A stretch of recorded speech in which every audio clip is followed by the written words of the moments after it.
아침에 사과나 토마토 같은 정도 먹는데 이것도 공복 깨는 거냐? 공복을 내가 한번 해보려고 그랬더니 변비가 와서 못하겠다. 당뇨 있는데 아침 안 먹으면 큰일 난다. 공복 유지하면 위험한 거 아니냐? 18시간 공복은 아무것도 안 하고 누워있으면 모를까 너무 힘듦.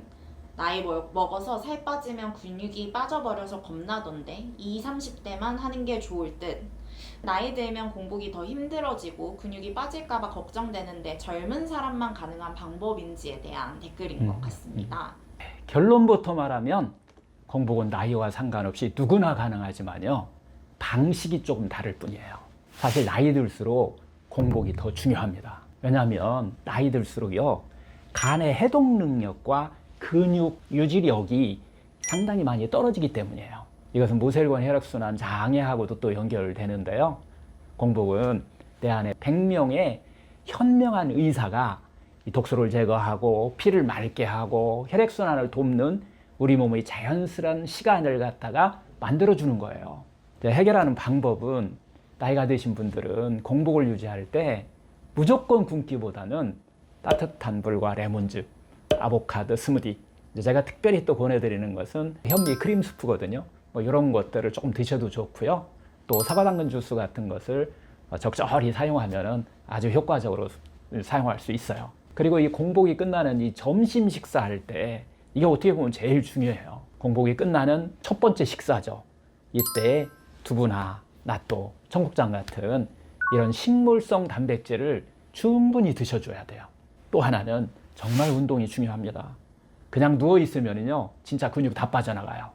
이 공복 시 3가지 운동 정도를 제가 추천해 드리는데요. 누워서 하는 붕어 운동, 그리고 또 모세혈관 혈액순환을 돕는 보관 운동, 그리고 공복 시에 걷기입니다. 걷는 것이 상당히 중요하다는 거예요. 이 공복 운동은 근육보다는 내장 지방을 에너지로 먼저 태우게끔 하는데 도와줘요.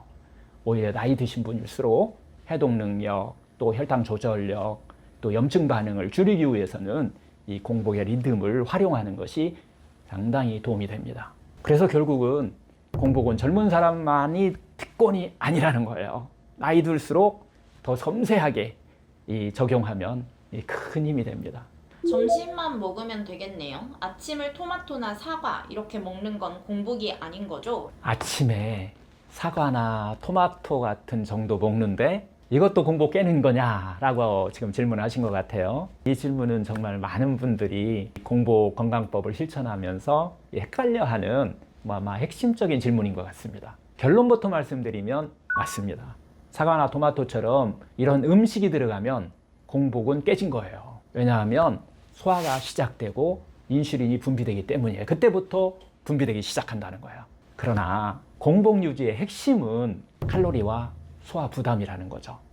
하지만 사과, 토마토 같은 이 생과일들은 수분도 많고 소화 부담도 적기 때문에 자연치유 건강법에서는 공복 보완식이다라고 이렇게 이야기를 해요. 하지만 우리가 흔히 먹는 커피와 설탕, 토스트 같은 정제 탄수화물 같은 것은 조금만 먹어도 적게만 먹어도 공복 상태를 바로 깨게 만들어 버려요. 그리고 해독 기능을 상당히 방해하기 시작한다는 겁니다. 공복은 무조건 굶기가 아니라 어떻게 비우고 무엇으로 유지하느냐가 더 중요합니다. 따뜻한 물이나 레몬물 같은 걸 따뜻하게 먹는 거, 그리고 아보카도 스무디 계속 반복해서 얘기했는데요. 그것도 소량입니다. 혹은 사과당근 주스, 이런 것들은 조금 드셔도 공복의 효과를 크게 방해하지는 않는다는 거예요. 결국 사과 한 조각도 잘 쓰면 해독의 친구가 된다는 겁니다. 변비가 와요 라는 댓글이었는데요. 공복이 장 건강엔 어떤 영향을 줄까요? 종종 변비 온다는 분들이 있어요. 정말로 공복을 내가 한번 해보려고 그랬더니 변비가 와서 못하겠다. 이런 거 경험해 보신지 않나요? 처음에 하신 분들은 상당히 많이 이 경험을 하게 되는데요. 결론부터 말씀드리면 공복은 장 건강에 굉장히 중요한 시간입니다. 장에게 휴식과 청소 시간을 주는 거예요. 우리가 음식을 자주 많이 먹으면요, 장에 음식 찌꺼기가 계속 쌓이게 돼 있어요.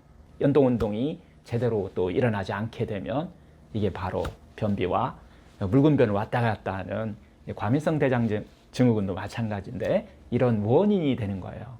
그래서 일정 시간 공복을 유지해주면 우리 몸에서는 모틸린이라고 하는 호르몬이 나온다는 거예요. 이 모틸린이라는 호르몬은 공복에서만 나와요.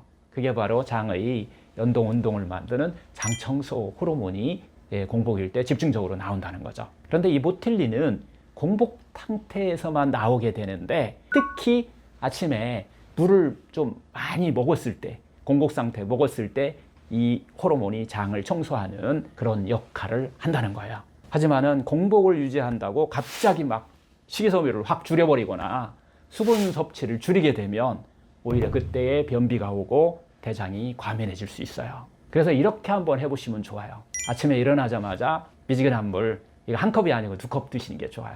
그리고 또 공복 유지 중에도 사과, 당근, 주스를 스무디처럼 해서 드시면 이게 수분과 함께 섬유질을 함께 먹을 수 있어요. 그렇게 하는 방법도 괜찮고요. 점심 먹기 바로 전에 식사 순서라고 그랬죠.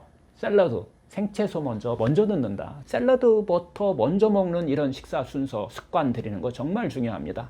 이렇게만 해도 이 공복과 배변을 동시에 잡을 수 있습니다.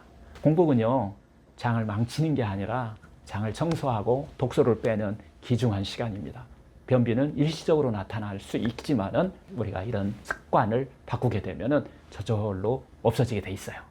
당뇨라서 아침 안 먹으면 큰일 나요. 당뇨 있는 사람은 공복 유지하면 위험한 건가요? 제가 임상을 하면서 가장 많이 나오는 질문이기도 하네요. 당뇨 있는데 아침 안 먹으면 큰일 난다. 공복 유지하면 위험한 거 아니냐라는 질문이에요.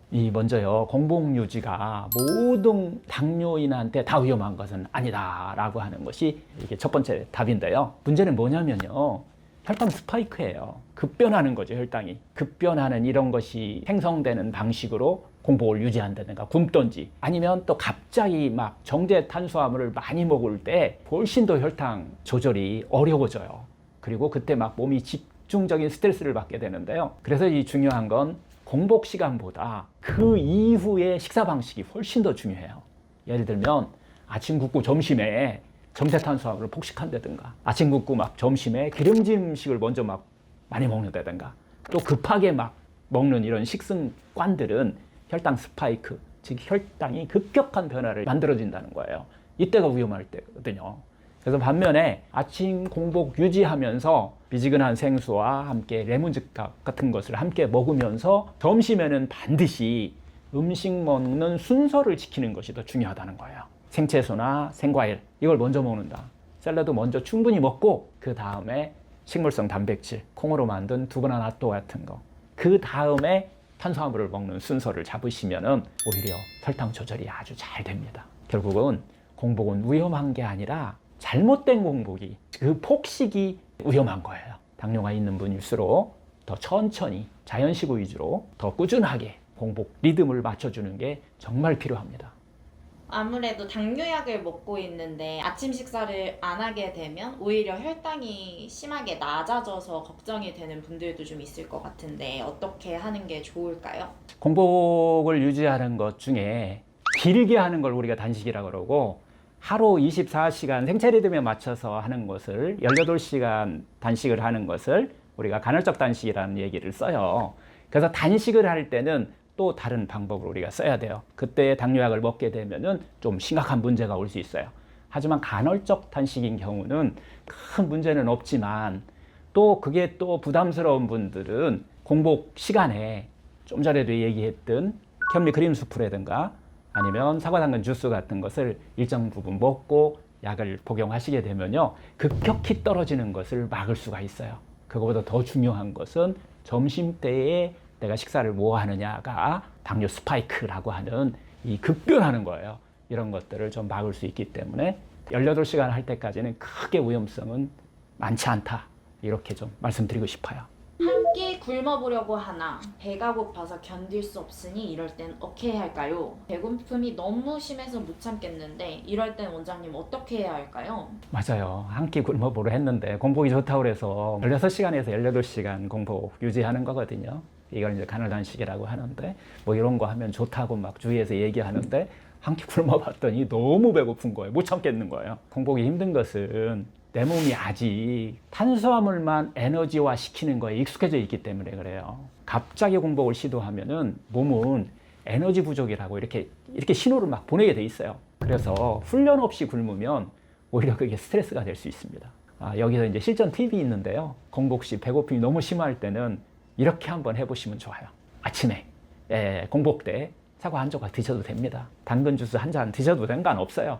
아보카도 스무디도 괜찮아요. 또 따뜻한 물에 레몬 몇 방울 즙을 짜서 아니면 생강차 같은 것도 괜찮습니다. 그리고 또 중요한 게 있어요. 산책을 하거나 가볍게 걸으면요, 몸을 움직이면은요, 공복감이 오히려 줄어들어요. 공복의 효과는 항상 운동과 함께 하는 것이 그래서 가장 중요합니다. 그리고 무엇보다는 마음가짐이 중요해요. 나는 배고픔을 참아내는 게 아니라 몸을 바꾸는 연습을 하고 있다라고 하는 이 생각을 갖는 것이 확실히 중요합니다.